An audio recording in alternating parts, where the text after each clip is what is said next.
This is the gentlewoman from Virginia. Thank you, Mr. Chair. I rise in support of my common sense broadband mapping amendment to H.R. 1644, the Save the Internet Act of 2019. The digital gap between our rural and urban communities is real, and I hear about it from the people I serve every day.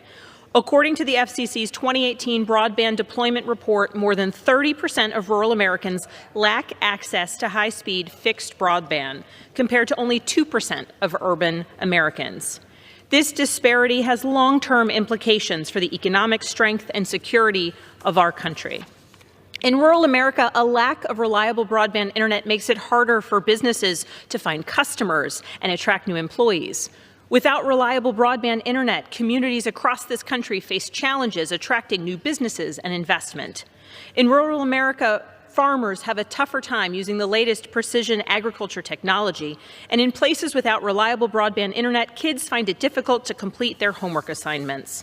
In our district in Central Virginia, farmers and producers are disadvantaged because the lack of broadband makes doing business harder. In our district, constituents drive their kids to McDonald's or to neighboring counties so that they can complete their research projects for school.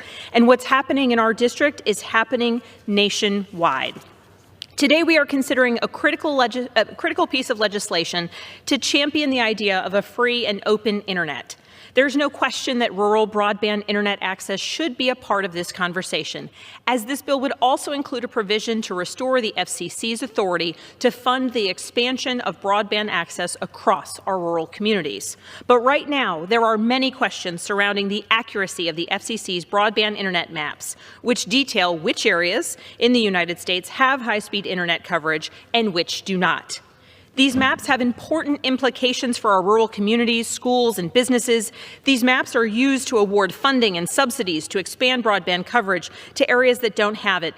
And in many cases, these efforts have led to great success. However, these maps have been found to be inaccurate, incomplete, or unreliable.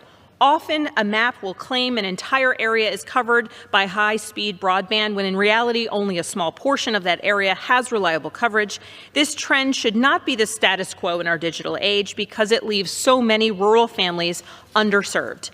Areas where the FCC's maps incorrectly say there is high-speed rural broadband connectivity are often ineligible for funding to expand broadband, and these inaccuracies greatly disadvantage our rural communities. Erroneous information in these maps could be the difference between a senior citizen being able to access life-saving telemedicine services or not. It could be the difference between a farmer who can keep up with market fluctuations halfway across the world or not. And it could control the ability of a young aspiring student to access online information, college applications, and research materials. My amendment to the Save the Internet Act would address a lack of reliable broadband internet connectivity in our rural communities, and it would begin to fix the errors in our current broadband maps. My amendment would require the Government Accountability Office to produce a full report that examines the accuracy and quality of the FCC's broadband mapping. This report would also identify what the FCC should do to produce more accurate, reliable, and high-quality maps. Additionally, the GAO report required by my amendment would help identify the scope of the broadband mapping problem and actually suggest solutions. With this new information, the FCC would be better able to update its maps so that we can properly target our broadband expansion efforts to the rural towns, townships, communities across our district. Better maps of broadband coverage are a critical first step towards getting high-speed internet to every household, something we should aim to do in our globalized, digitally focused economy. And we're having important discussions about protecting and expanding reliable access to the internet, and I urge my colleagues to support this amendment to H.R. 1644. I reserve the balance of my time.